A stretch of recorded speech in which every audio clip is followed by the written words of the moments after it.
اللہ تعالیٰ کے نام سے جو وسیع رحمت والا نہایت رحم والا ہے۔ وہ آپ سے شراب اور جوئے کے بارے میں پوچھتے ہیں۔ آپ کہہ دیں کہ ان دونوں میں بہت بڑا گناہ ہے اور لوگوں کے لیے کچھ فائدے بھی ہیں، اور ان دونوں کا گناہ ان کے فائدے سے بہت بڑا ہے۔ اور وہ آپ سے پوچھتے ہیں کہ کیا خرچ کریں؟ آپ کہہ دیں کہ جو ضرورت سے زائد ہو۔ اللہ تعالیٰ اسی طرح تمہارے لیے آیات کھول کر بیان کرتا ہے تاکہ تم غور و فکر کرو دنیا اور آخرت کے بارے میں۔ اور وہ آپ سے یتیموں کے بارے میں سوال کرتے ہیں۔ آپ کہہ دو کہ ان کے لیے کچھ نہ کچھ سنوارتے رہنا بھلائی کا کام ہے، اور اگر تم انہیں ساتھ میں لا لو تو وہ تمہارے بھائی ہیں، اور اللہ تعالیٰ بگاڑنے والے کو سنوارنے والے سے خوب جانتا ہے۔ اور اگر اللہ تعالیٰ چاہتا تو تمہیں ضرور مشقت میں ڈال دیتا، یقیناً اللہ تعالیٰ سب پر غالب کمال حکمت والا ہے۔ اور تم مشرک عورتوں سے نکاح نہ کرو جب تک کہ وہ ایمان نہ لائیں، اور مومن لونڈی ایک مشرک عورت سے بہتر ہے، اگرچہ مشرکہ تمہیں اچھی لگے، اور نہ ہی اپنی عورتوں کو مشرک مردوں کے نکاح میں دو یہاں تک کہ وہ ایمان لے آئیں، اور مومن غلام مشرک مرد سے بہتر ہے، اگرچہ مشرک تمہیں اچھا لگے۔ وہ لوگ آگ کی طرف بلاتے ہیں، اور اللہ تعالیٰ اپنے حکم سے جنت اور مغفرت کی طرف بلاتا ہے، اور وہ لوگوں کے لیے اپنی آیات کھول کر بیان کرتا ہے تاکہ وہ نصیحت حاصل کریں۔ اور وہ آپ سے حیض کے بارے میں سوال کرتے ہیں۔ آپ کہہ دو وہ گندگی ہے، چنانچہ حیض میں عورتوں سے الگ رہو، اور جب تک وہ پاک نہ ہو جائیں ان کے قریب نہ جاؤ، پھر جب وہ غسل کر لیں تو جہاں سے اللہ تعالیٰ نے تمہیں حکم دیا ہے ان کے پاس آؤ، یقیناً اللہ تعالیٰ بہت توبہ قبول کرنے والوں اور بہت پاک رہنے والوں سے محبت کرتا ہے۔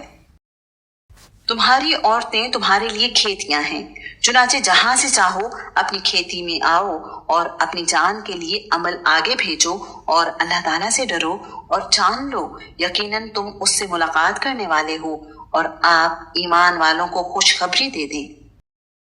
اور اللہ تعالیٰ کو اپنی قسموں کا نشانہ نہ بناؤ کہ نہ تم نیکی کرو گے اور نہ تم گناہوں سے بچو گے اور نہ تم لوگوں کے درمیان اصلاح کرو گے، اور اللہ تعالیٰ سب کچھ سننے والا، سب کچھ جاننے والا ہے۔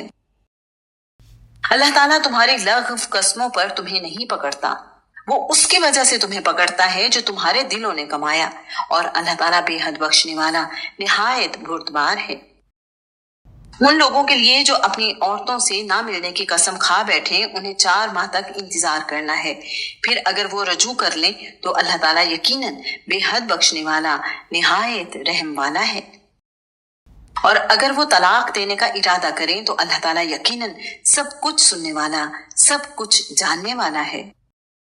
اور طلاق یافتہ عورتیں اپنے آپ کو 3 حیض تک انتظار میں رکھیں، اور ان کے لیے جائز نہیں کہ وہ اس چیز کو چھپائیں جس کو اللہ تعالیٰ نے ان کے رحموں میں پیدا کیا ہے، اگر وہ اللہ تعالیٰ اور آخرت کے دن پر ایمان رکھتی ہوں، اور ان کے شوہر اس دوران میں انہیں واپس لینے کے زیادہ حقدار ہیں اگر وہ اصلاح کرنے کا ارادہ رکھتے ہوں۔ اور عورتوں کے بھی معروف کے مطابق ویسے ہی حقوق ہیں جیسے ان کے اوپر حق ہے، اور مردوں کا ان پر ایک درجہ ہے، اور اللہ تعالیٰ سب پر غالب کمال حکمت والا ہے۔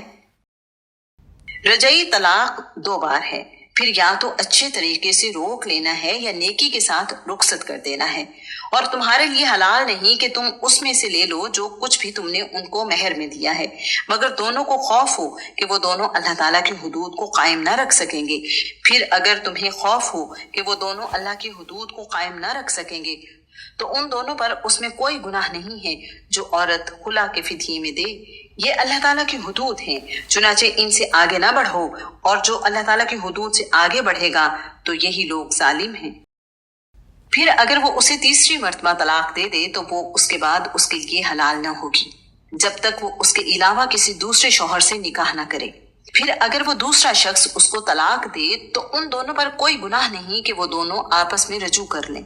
اگر وہ دونوں سمجھیں کہ دونوں اللہ تعالیٰ کی حدود قائم رکھ سکیں گے، اور یہ اللہ تعالیٰ کی حدود ہیں جنہیں وہ ان لوگوں کے لیے بیان کرتا ہے جو علم رکھتے ہیں۔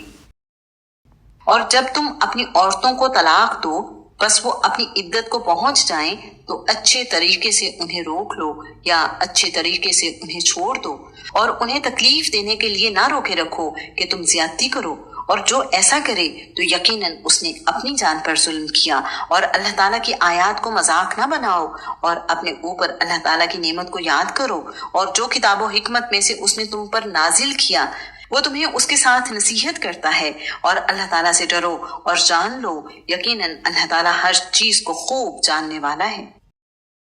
اور جب تم عورتوں کو طلاق دو اور وہ اپنی عدت کو پہنچ جائیں تو ان کو نہ روکو کہ وہ اپنے شوہروں کے ساتھ نکاح کر لیں جب وہ اچھے طریقے سے آپس میں راضی ہو جائیں۔ یہ ہے جس کے ساتھ اس شخص کو نصیحت کی جاتی ہے جو تم میں سے اللہ تعالیٰ پر اور یوم آخرت پر ایمان رکھتا ہے، یہی تمہارے لیے زیادہ پاکیزہ اور صاف ستھرا ہے، اور اللہ تعالیٰ جانتا ہے اور تم نہیں جانتے ہو۔ اور مائیں اپنی اولاد کو پورے 2 سال دودھ پلائیں، یہ اس کے لیے ہے جو ارادہ رکھے کہ رضاعت کی مدت کو پورا کرے،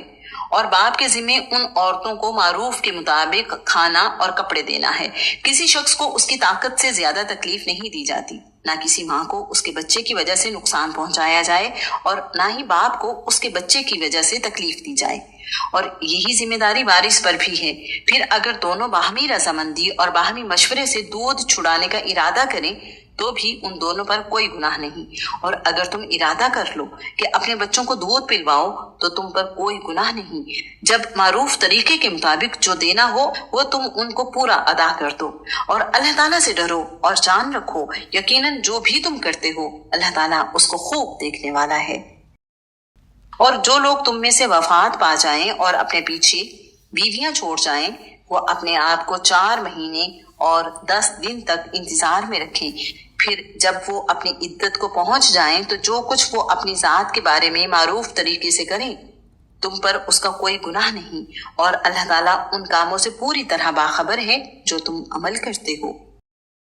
اور تم پر کوئی گناہ نہیں کہ تم ان عورتوں کو اشارتاً نکاح کا پیغام دو یا اپنے دل میں چھپاؤ، اللہ تعالیٰ نے جان لیا ہے کہ تم لازماً انہیں ضرور یاد کرو گے، لیکن تم ان سے کوئی پوشیدہ عہد و پیمان نہ کرو مگر یہ کہ تم معروف بات کہو اور عقد نکاح کا ارادہ نہ کرو یہاں تک کہ عدت اپنی انتہا کو پہنچ جائے، اور جان لو اللہ تعالیٰ یقیناً جانتا ہے جو کچھ تمہارے دلوں میں ہے، لہٰذا تم اس سے ڈر جاؤ، اور جان لو اللہ تعالیٰ یقیناً بے حد بخشنے والا نہایت بردبار ہے۔ تم پر کوئی گناہ نہیں اگر تم عورتوں کو طلاق دے دو کہ تم نے ابھی انہیں ہاتھ نہ لگایا ہو یا ان کا مہر تک مقرر نہ کیا ہو، اور ان کو کچھ سامان دے دو، خوشحال پر اس کی کشائش کے مطابق اور تنگ دست پر اس کی حیثیت کے مطابق معروف طریقے سے ساز و سامان دینا ہے، نیکی کرنے والوں پر یہ حق ہے۔ اور اگر تم نے انہیں طلاق دے دی اس سے پہلے کہ تم انہیں ہاتھ لگاؤ اور تم ان کے لیے مہر بھی مقرر کر چکے تھے تو جو تم نے مقرر کیا اس کا نصف لازم ہے، مگر یہ کہ وہ خود معاف کر دیں یا وہ مرد معاف کر دے جس کے ہاتھ میں نکاح کی گرہ ہے، اور تقویٰ کے زیادہ قریب یہی ہے کہ تم معاف کر دو اور آپس میں فضل کو فراموش نہ کرو، یقیناً تم جو کچھ کرتے ہو اللہ تعالیٰ اس کو خوب دیکھنے والا ہے۔ سب نمازوں کی حفاظت کرو اور خصوصاً درمیانی نماز کی، اور اللہ تعالیٰ کے فرما بردار بن کر کھڑے ہو جاؤ۔ پھر اگر تمہیں خوف ہو تو پیدل یا سوار ہو کر پڑھ لو، پھر جب امن میں آ جاؤ تو اللہ تعالیٰ کو ایسے ہی یاد کرو جیسے اس نے تمہیں سکھایا ہے جسے تم نہیں جانتے تھے۔ اور تم میں سے جو لوگ فوت ہو جائیں اور بیویاں چھوڑ جائیں ان پر لازم ہے وہ اپنی بیویوں کے لیے 1 سال تک سامان دینے اور نہ انہیں نکالنے کی وصیت کریں، پھر اگر وہ نکل جائیں تو تم پر کوئی گناہ نہیں جو کچھ وہ اپنے بارے میں معروف طریقے سے کریں، اور اللہ تعالیٰ سب پر غالب کمال حکمت والا ہے۔ اور طلاق یافتہ عورتوں کو معروف طریقے سے کچھ سامان دینا متقی لوگوں پر لازم ہے۔